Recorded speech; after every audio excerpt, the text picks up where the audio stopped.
Bonjour, amis de l'histoire grecque. Je vais aujourd'hui vous parler de 7 batailles méconnues de la période hellénistique. Soit parce que les sources littéraires manquent de détails à leur sujet, soit parce qu'elles ont été éclipsées par d'autres batailles proches dans le temps. J'évoquerai des batailles terrestres comme des batailles navales. Certaines ont été décisives, d'autres moins. J'ai rédigé et développé la plupart des pages Wikipédia de ces batailles. Elles seront classées par ordre chronologique et se situent, bien sûr, toutes avant notre ère. Toutes les photographies présentées sont libres de droit et montrent les sites actuels de ces batailles. Commençons par la bataille d'Amorgos, donc en 322.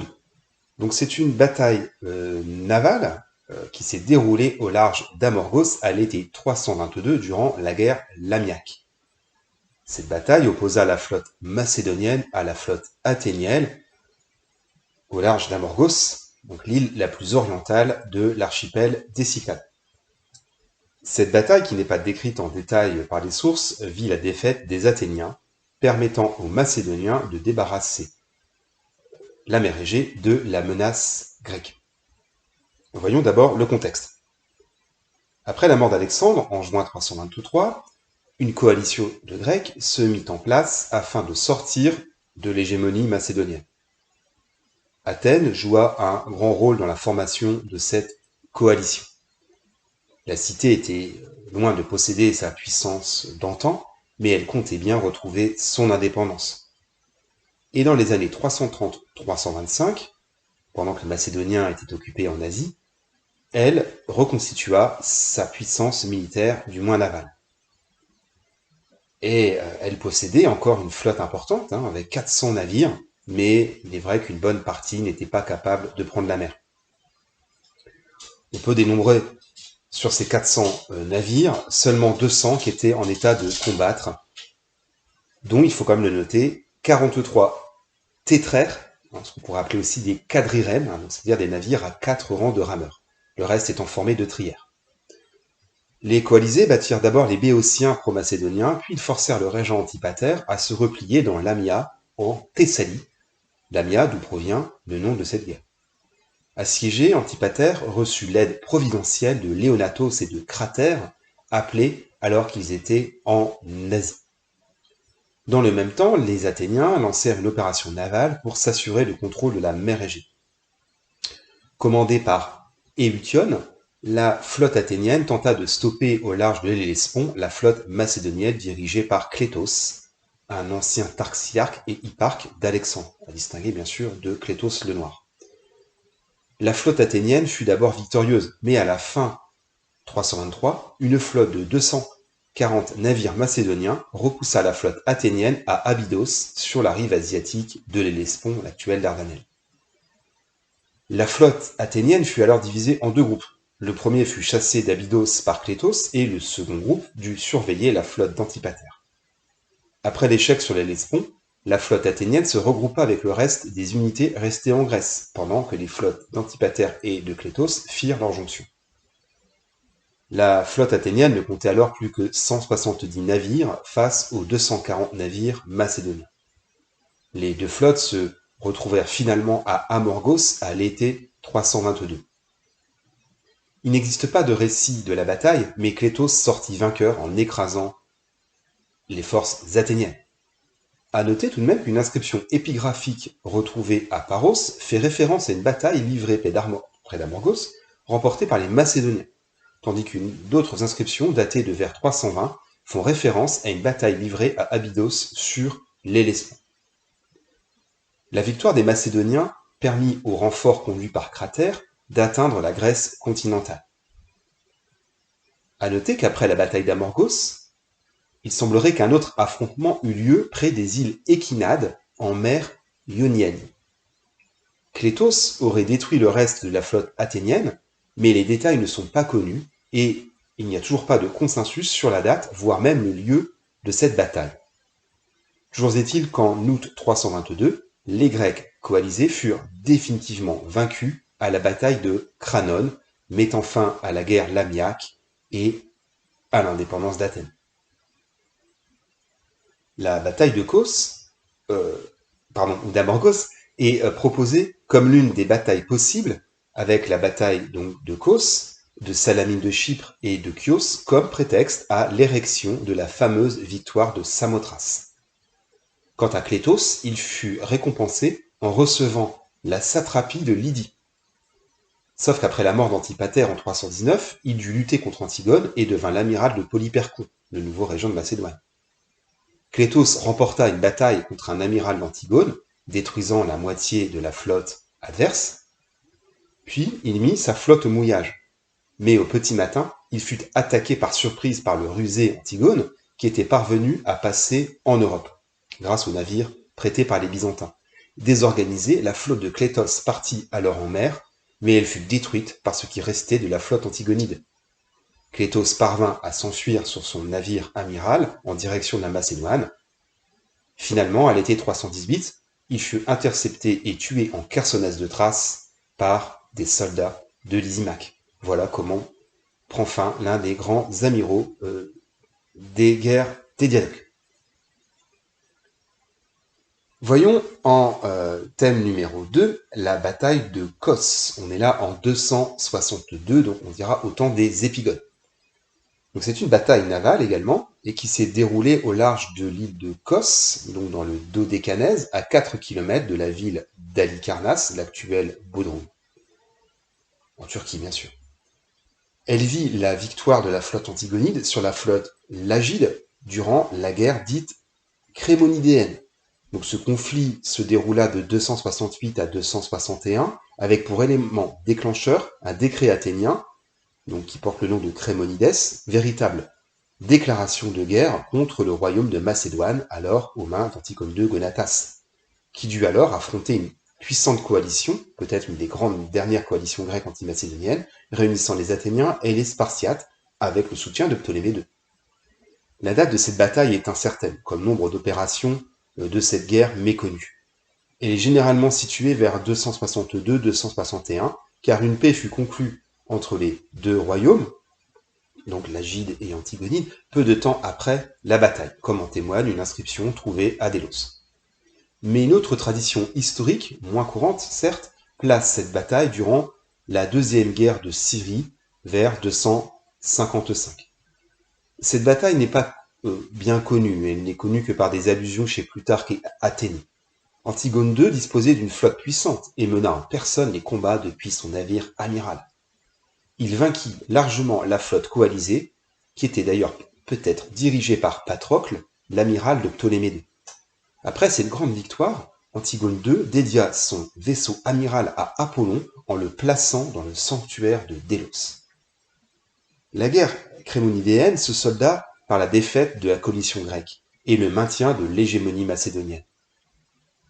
Il est parfois avancé par des historiens que cette bataille aurait gravement nui au contrôle de la mer Égée par les Lagides. Mais cette hypothèse est contestée car ce recul des Lagides est plutôt à dater après la bataille d'Andros, donc vers 246, dont on parlera tout de suite après. Et donc comme dit précédemment, la bataille de Cos est proposée comme une des batailles navales possibles, avec donc la bataille d'Amorgos, celle de Salamine ou la bataille de Chios, comme prétexte à l'érection de la victoire de Samothrace.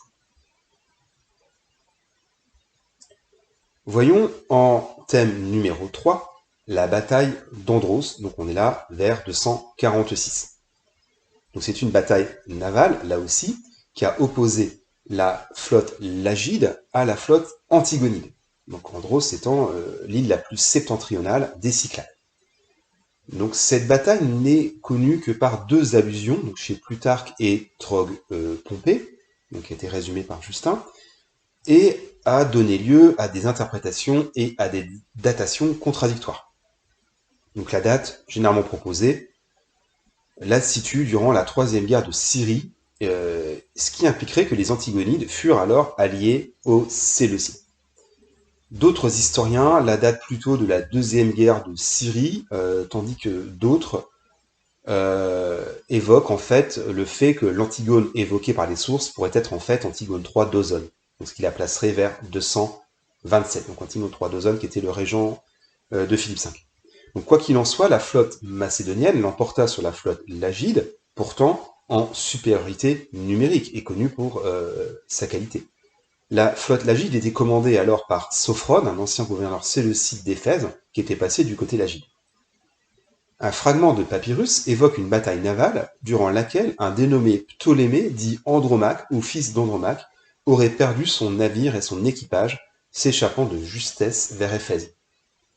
Dans ce cas, il pourrait peut-être s'agir d'un demi-frère de Ptolémée III. Si on suit cette hypothèse, ça placerait la bataille vers 259. Et selon une interprétation contestée, là aussi, les Lagides auraient perdu leur tutelle sur la confédération des Cyclades, qu'on appelle aussi la Ligue des Nésiotes, au profit des Antigonides. Confédération des Cyclades qui a été créée par Antigone le Brun. Et selon certains, le rétablissement antigonide aurait donné lieu à des fêtes célébrées à Délos à partir de 245. Mais cette association est contestée par d'autres. Toutes ces batailles, parfois un petit peu obscures, rappellent que c'est une période assez méconnue. On connaît bien mieux le début, la période hellénistique, on connaît bien les guerres contre la Macédoine, on connaît un petit peu moins bien le milieu du IIIe siècle, faute de sources. On n'a pas un Polybe pour venir à notre secours. Voyons numéro 4, la bataille de Chios, donc qui est une bataille navale, là aussi, ce sera la dernière, ayant opposé les flottes de Philippe V, donc et ses alliés, à une coalition qui réunit principalement Rhodes, Pergame et Byzance en 201 durant la première guerre crétoise qui opposa la Macédoine à Rhodes de 205 à 200, donc dans le contexte généralement des guerres de Macédoine. Donc cette bataille fut livrée au large de Chios et vit la victoire de la flotte rhodienne. Pourtant, le rapport de force était largement en faveur des Macédoniens, qui étaient environ 2 contre 1. Donc, la bataille commença par l'attaque des coalisés. La flotte de Philippe V résista aux assauts sur son flanc gauche et repoussa les Rhodiens. Le commandant du flanc droit coalisé fut blessé à 3 reprises, mais parvint néanmoins à rassembler ses hommes et à repousser les assaillants. Sur leur flanc gauche, les Rhodiens prirent le dessus et capturèrent le navire amiral de Philippe V, tandis que l'amiral macédonien, Démocratès, fut tué dans la bataille.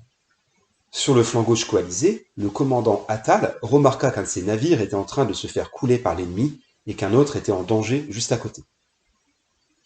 Il décida d'aller à leur secours avec 4 quadrirèmes et son navire amiral. Philippe V, dont le navire n'avait pas encore pris part au combat, vit qu'Attale s'éloignait du reste de ses troupes. Il se lança donc à sa rencontre avec 7 de ses navires. Et à l'approche de Philippe, Attale prit peur et fit demi-tour, jusqu'à devoir accoster. Sauf que sur le pont de son navire, il dispersa de l'argent, des robes de pourpre et d'autres objets de valeur, et trouva refuge à Érythrée.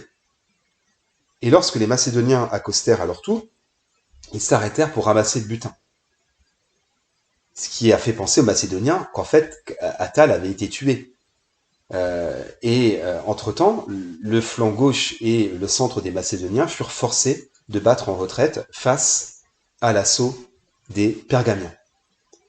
Donc cette défaite se révéla très coûteuse pour Philippe V, dont 92 navires furent détruits et 7 autres capturés. Du côté des Alliés, les Pergamiens perdirent 3 navires et eurent un capturé, alors que les Rhodiens eurent 3 navires coulés et aucun capturé.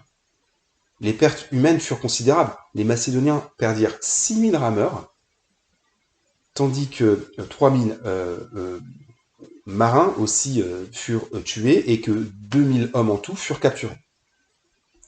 Les Pergamiens, selon les sources, perdirent seulement 70 hommes, les Rhodiens 60, et en tout, 600 hommes de la coalition furent capturés. Finalement, cette défaite empêcha la formation d'une thalassocratie macédonienne, qui était donc l'ambition des Antigonides, pour faire face notamment aux Lagides. Et l'année suivante, en 200, les Romains lancèrent la deuxième guerre de Macédoine pour finalement l'emporter en 197 à Cynocéphale contre l'ambitieux Philippe V, bataille bien connue que je n'évoquerai pas ici. Voyons en thème numéro 5, la bataille de Panione. On est là en 200.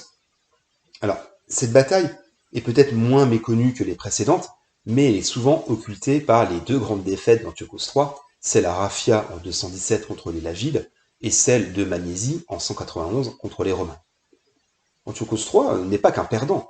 Il remporta en effet une victoire écrasante contre les armées de Ptolémée V, lui permettant d'occuper la Coëlie-Syrie, c'est-à-dire la Syrie creuse, qui était disputée depuis des décennies avec les Lagides. Donc cette bataille se déroule en 200 durant la 5e guerre de Syrie, donc près de Panion, dans le plateau du Golan, près des sources du Jourdain. Antiochos III, devenu Mégas le Grand, cherchait à prendre sa revanche sur les Lagides après avoir réalisé la reconquête des hautes satrapies, ce qu'on appelle l'Anabase. En hommage bien sûr à l'Anabase de Xénophon, puis celle d'Alexandre. Donc il profita de la mort prématurée de Ptolémée IV et de la montée sur le trône d'un enfant de 5 ans, joué de ses ministres, Ptolémée V, pour déclencher la 5e guerre de Syrie et prendre sa revanche de Raphia. L'armée séleucide était dirigée par Antiochos III en personne, tandis que l'armée lagide était dirigée par le stratège Scopas, un mercenaire originaire d'Étolie.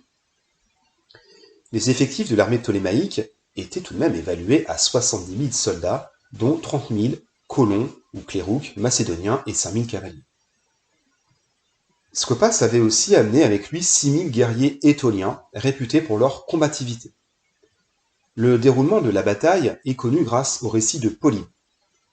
L'ordre de bataille adopté par les Lagides fut le suivant. L'aile droite, au pied de la montagne, était occupée par la phalange avec quelques cavaliers. L'aile gauche, dont la cavalerie, s'étendait dans la plaine. Antiochos III envoya le matin des troupes s'emparer de positions dans la montagne et fit franchir le Jourdain à ses troupes pour les ranger en ordre de bataille dans la plaine entre les deux camps. Suivant une ligne droite, sa phalange faisait face au centre adverse. Sur la droite séleucide se tenaient les cavaliers cataphractaires sous les ordres de son fils, qui s'appelait Antiochos, dit le Jeune. Et donc cet Antiochos le Jeune était amené à régner et aurait pu faire un grand roi, selon même les mots de Tite-Live, mais il perdit la vie prématurément 7 ans plus tard.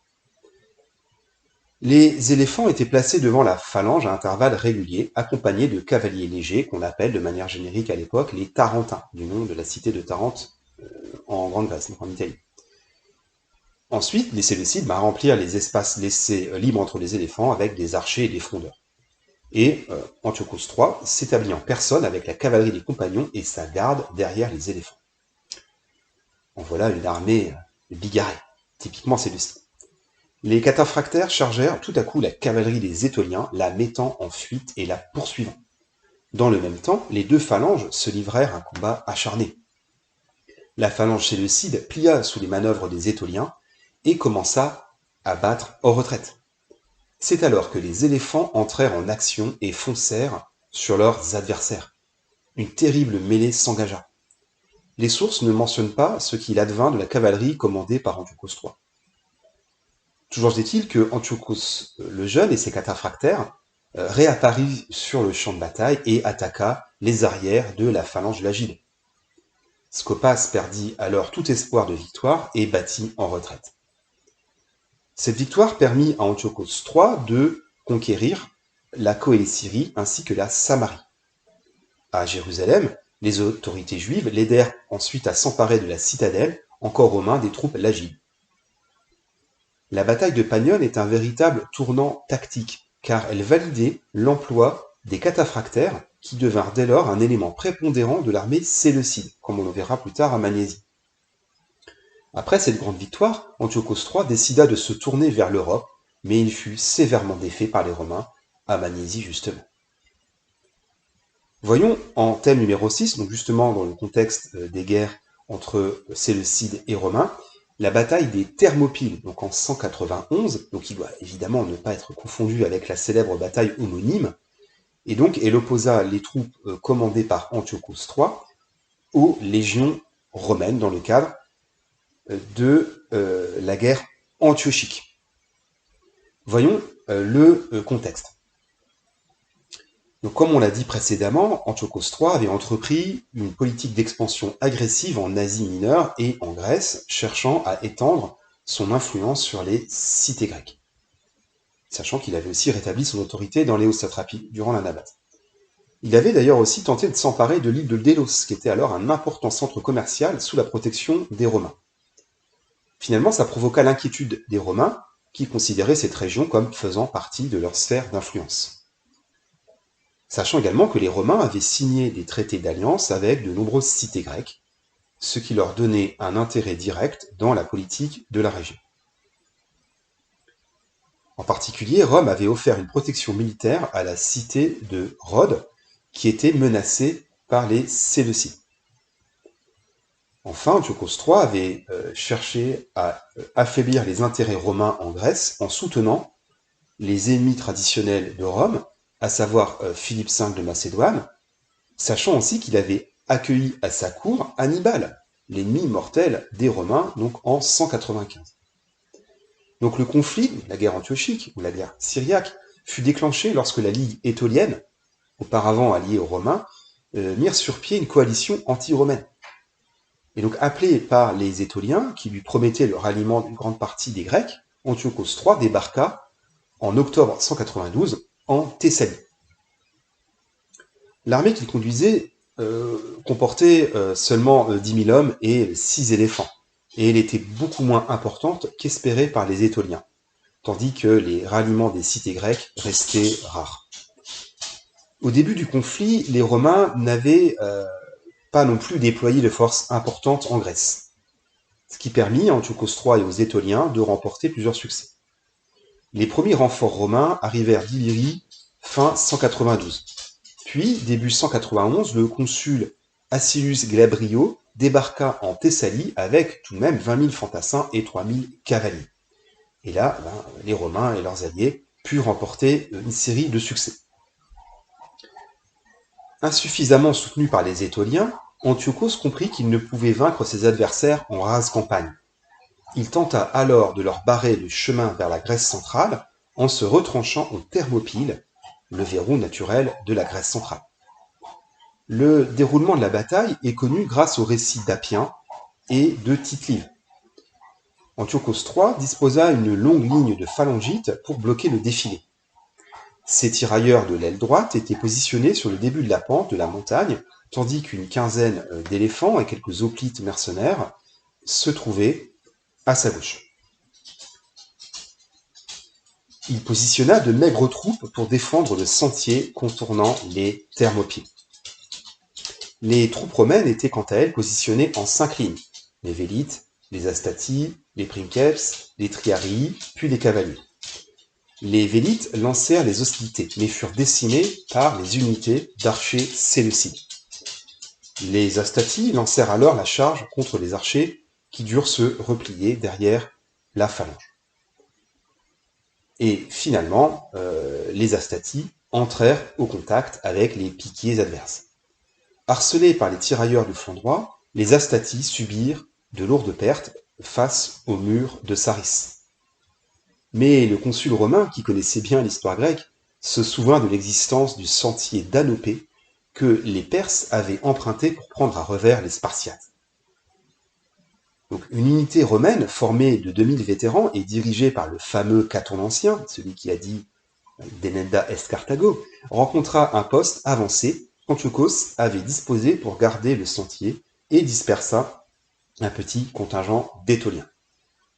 Pendant ce temps, les Princeps vinrent en masse au secours des Astatis, qui avaient subi des pertes considérables, tandis que la ligne séleucide n'avait quasiment pas subi de pertes.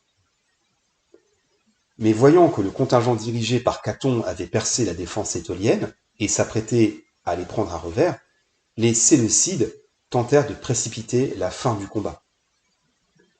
Les tirailleurs postés sur la colline à droite du flanc séleucide essayèrent de prendre à revers les Princeps, alors en grande difficulté face aux phalanges qui enfoncèrent le dispositif romain.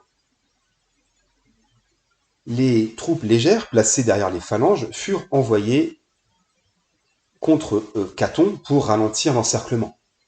Mais ces troupes furent rapidement mises en déroute, ce qui permit à Caton de charger l'arrière des phalanges qui, du fait de leur lourdeur, ne parvinrent pas à se retourner et furent massacrés. Antiochos fut lui-même blessé par un tir de fronde à la tête, et il n'eut d'autre choix que de battre en retraite vers le B, avec ce qui restait de son armée, principalement de la cavalerie. Et il embarqua pour Éphèse. Et ses alliés de la Ligue Étonienne finirent par se soumettre aux Romains.